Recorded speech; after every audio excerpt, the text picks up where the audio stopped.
예. 2023년 4월 24일 오후 한 2시 50분 정도가 되었습니다. 음력으로는 3월 5일이고요.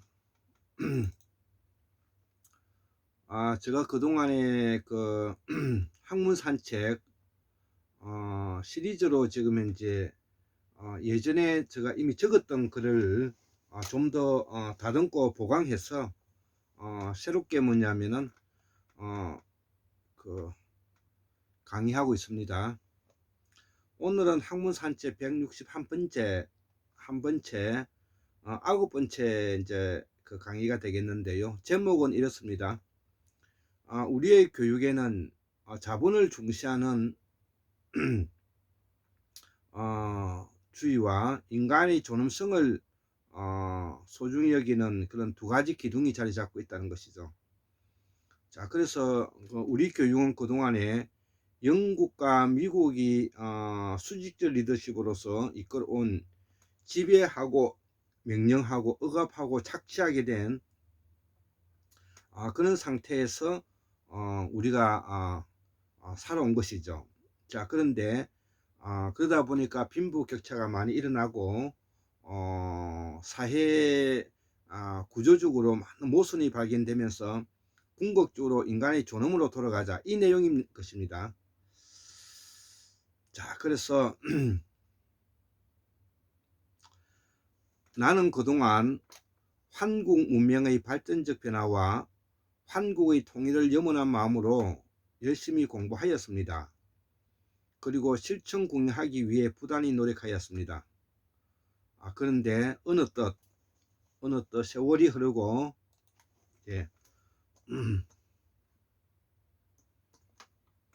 어느덧 세월이 흐르고 몸이 아프니 괴로웠습니다. 특히 몸이 아프게 되면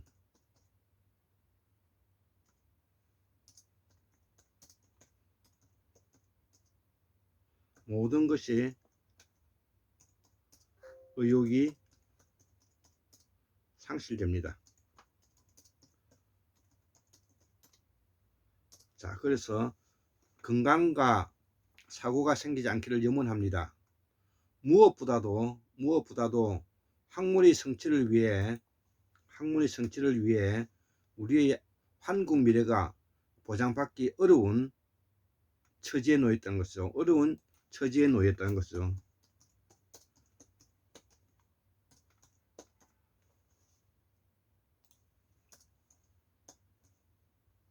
놓였다는 것이죠. 현재 윤석열 정부에 큰 실망을 하고 있습니다.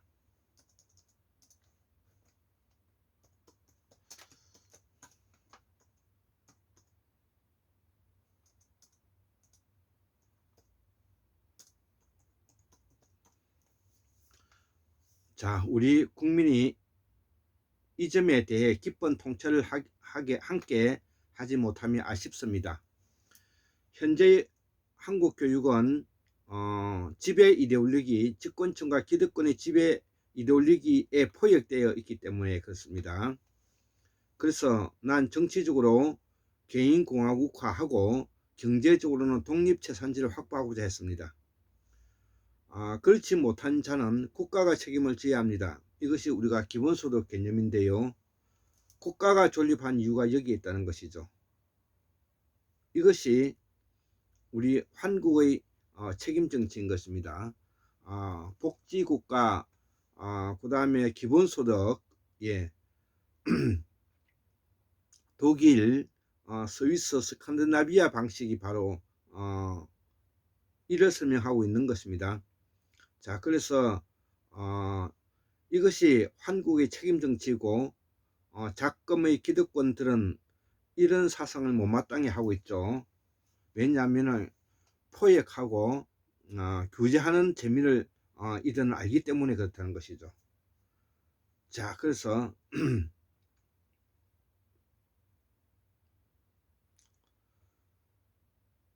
이제 우리는 이 자본의 존엄성의 인간으로 이제 되돌아가야 된다는 것이죠. 인간의 존엄성의 새로운 뭐냐면은 패러다임으로 규범화해서 우리가 나아가야 된다는 것입니다.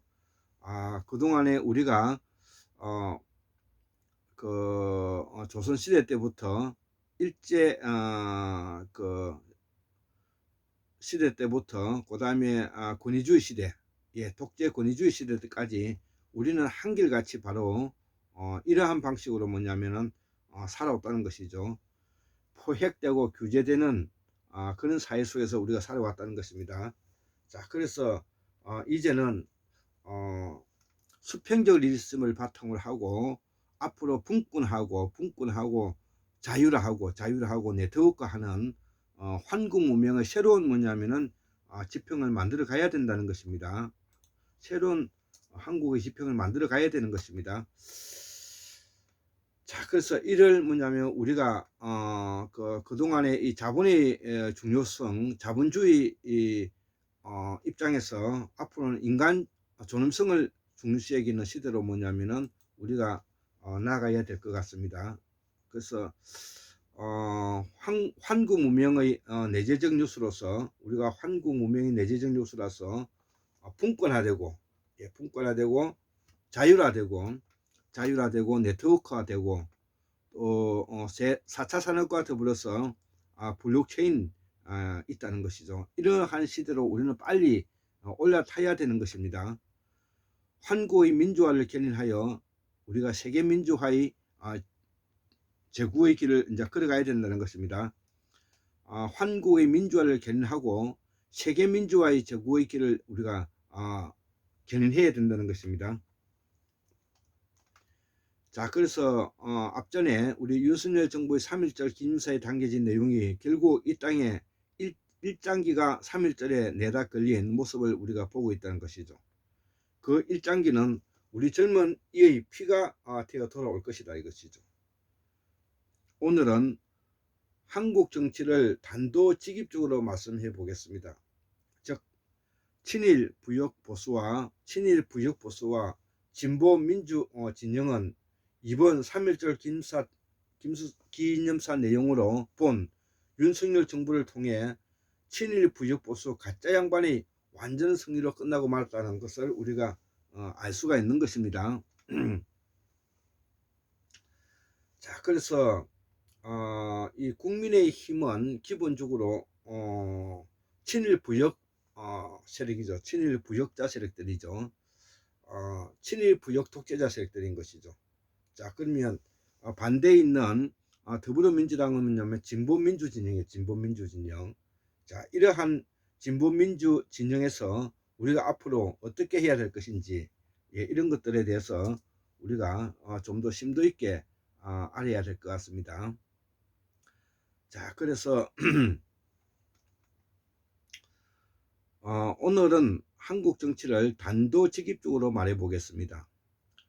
친일 부역 보수와 진보 민주 진영은 이번 3.1절 기념 행사 내용으로 본 윤석열 정부를 통해 친일 부역 보수 가짜 양반이 완전 승리로 끝나고 말았다는 것이죠. 우리가 외교가 실패했다는 뜻입니다.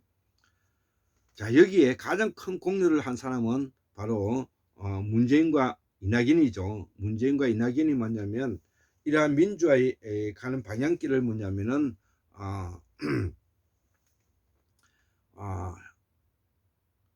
방해하고 있는 것이죠. 자, 그래서 우리가 문재인과 이낙연과 그 다음에 호남 토 세력의 국가관과 역사관의 철학이 없기 때문에 그렇다는 것이죠.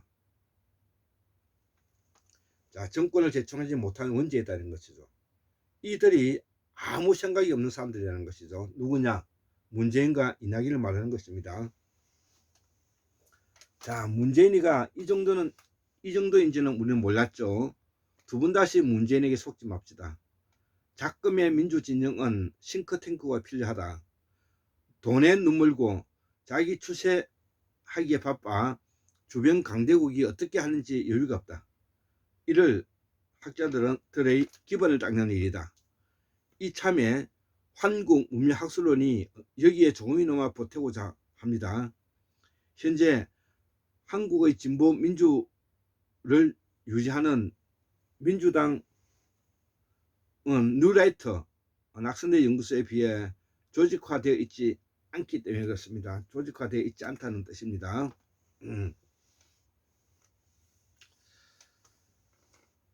자, 그래서 우리가 이 진보 민주 계열에서 앞으로 우리가 이번 박근혜 탄핵과 더불어서 윤석열 정부가 들어서면서 우리는 진보 민주 계열의 사람들은 더욱더 뭐냐면은 박차게 공부를 해야 되는 것입니다.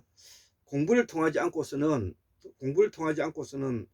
그 어떠한 새로운 방법을 뭐냐면 만들어내기 어렵게 되는 것입니다. 자, 그래서 오늘은 이런 정도로 간단하게 강의를 하고 마치도록 하겠습니다. 74,142년 1960년 2023년 4월 24일이죠. 월요일 황국민 학술론 골장 김수 올립니다. 예, 감사합니다.